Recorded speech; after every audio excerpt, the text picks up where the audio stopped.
Welcome guys. Today we move to clauses. Complete each of the following sentences by adding a clause. नीचे दिए गए जो वाक्य हैं उनको कंप्लीट कीजिए एक क्लॉज ऐड करके. Sentence number 1, he failed in the examination. वो परीक्षा में फेल हो गया.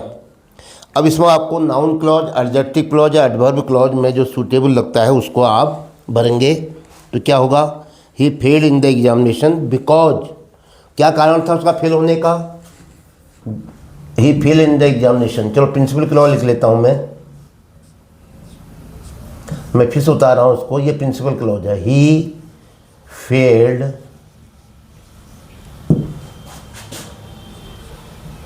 इन the examination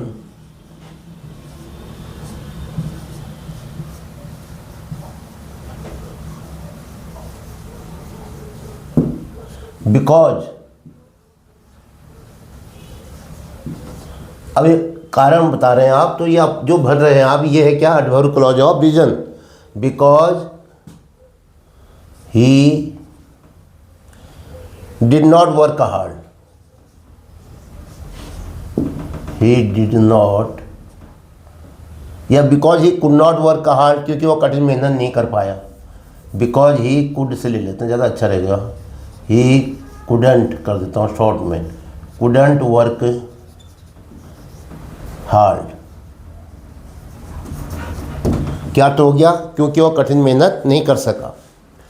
he failed in the examination principal clause because he couldn't work hard. क्या हो गया?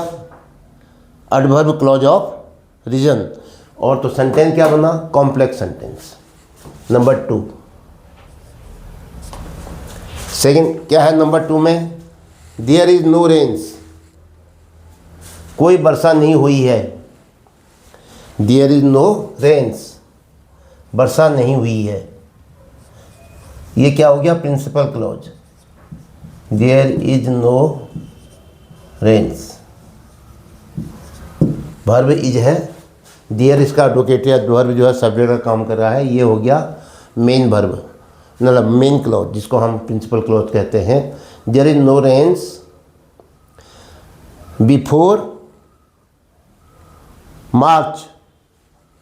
Before it is March. March से पहले. Before it is March. March से पहले कोई वर्षा नहीं हुई है.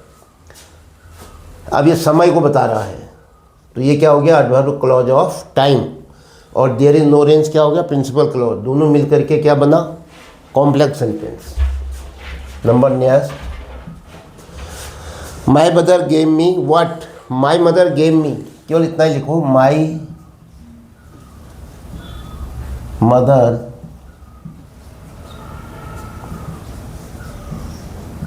Gave me. ये क्या है? प्रिंसिपल क्लॉज है. मेरे माँ ने मुझे दिया. लेकिन आपको कंजक्शन भी दे रखा है, इसी को लगाना है आपने. व्हाट से शुरू करो. व्हाट आई आस्क्ड फॉर, जो मैंने मांगा. माई मदर गेव मी, मेरी माता ने मुझे दिया. क्या दिया? नाउन क्लॉज आएगा. क्या का उत्तर मिल रहा है हमें? व्हाट लगाने से, वर्ब में व्हाट लगाने से, या वर्ब में हु लगाने से, या वर्ब में हुम लगाने से अगर उत्तर मिलता है तो वो नाउन क्लॉज होती है. माई मदर गेव मी, आपको व्हाट से शुरू करना है. व्हाट आई आस्क्ड फॉर, मैंने जो कुछ मांगा मेरी माता जी ने मुझे दिया. तो my mother gave me principal clause. What I asked for क्या हो जाएगा? Noun clause. सेंटेंस क्या बना? Complex sentence. Number 4. I would have taken part in the debate. मैं डिबेट में भाग लिया होता. मैंने डिबेट में भाग लिया होता यदि मुझे कहा जाता. इफ़ मुझे चुन लिया जाता. इफ़ मुझे पार्टिसिपेशन का मौका मिलता. तो क्या है? कंडीशन है. ये क्या है? कंडीशन है. क्या कहोगे? पहले प्रिंसिपल क्लॉज उतार लो. I would have taken part in the debate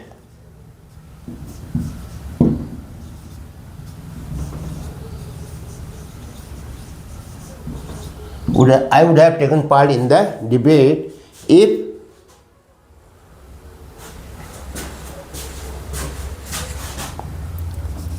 ये बना आप adverb clause of condition. If I had spoken, if I had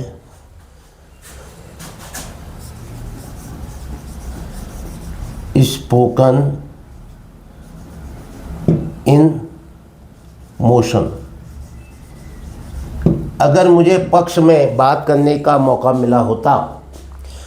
if I had spoken in motion, if I had spoken in motion, अगर मैंने spoken में motion में अगर मैंने बोला होता तो मैं नो, इफ मतलब I would have taken part, ये अलग है। If I had been, if I had been selected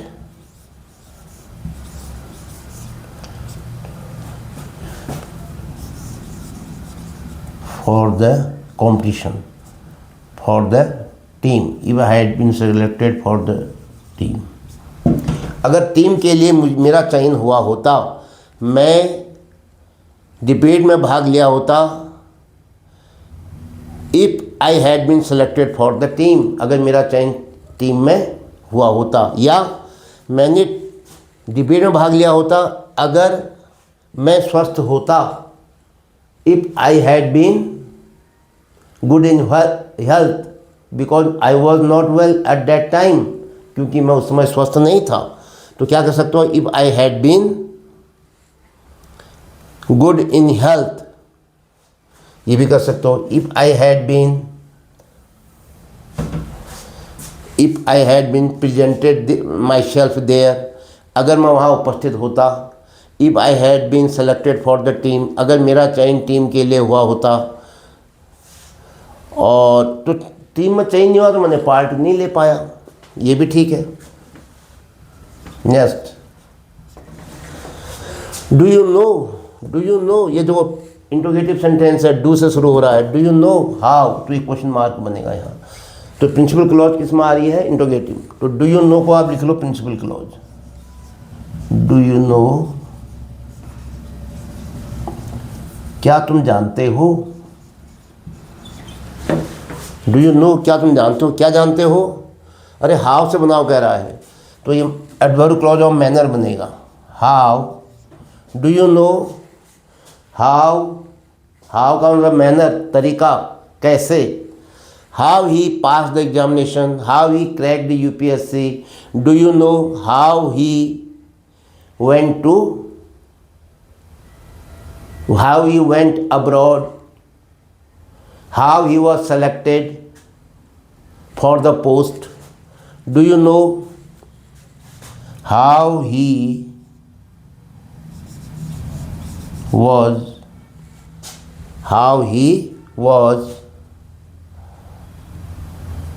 selected for the post, उसका चयन उस पोस्ट के लिए कैसे हुआ, क्या तुम जानते हो? Question mark. Do you know how he was selected for the post, how से जो बनता है, how he was selected for the post, ये क्या है?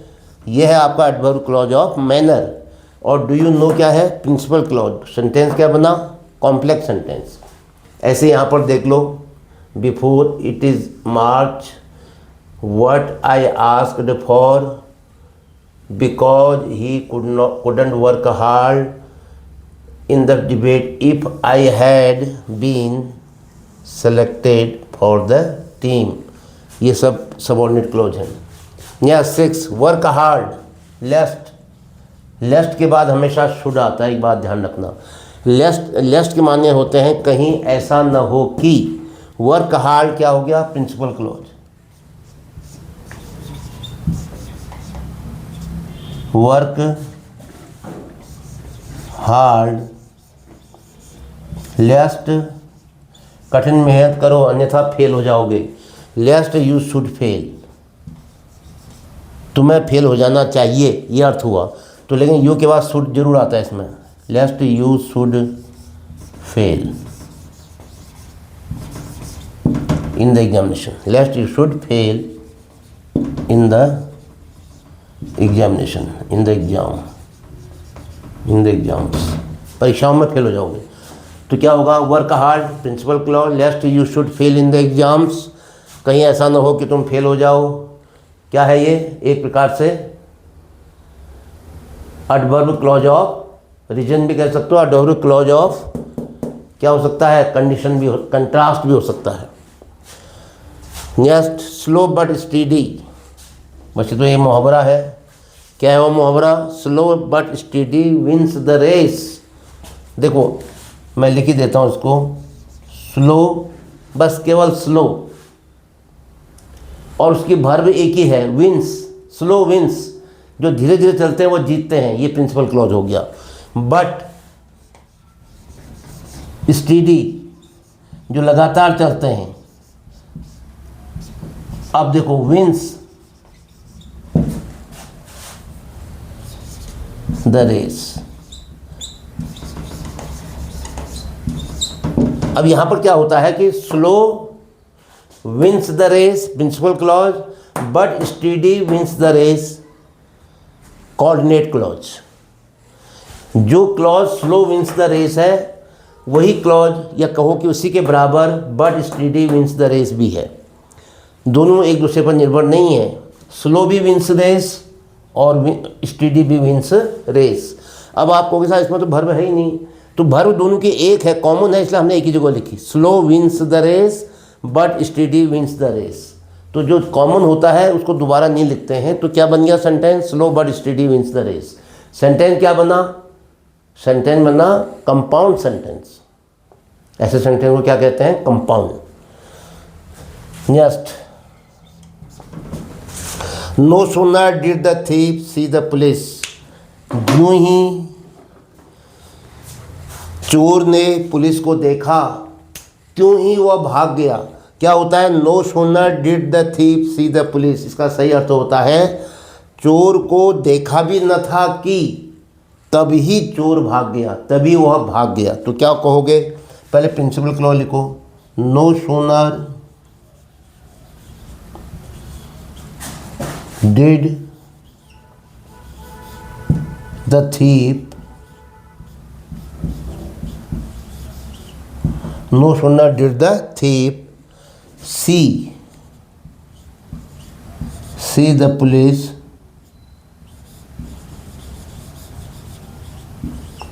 अब हमेशा नो सूनर डिड के बाद क्या आता है, देन ही रैन अवे। ये देन आता है, तो क्या कहोगे, देन ही रैन अवे।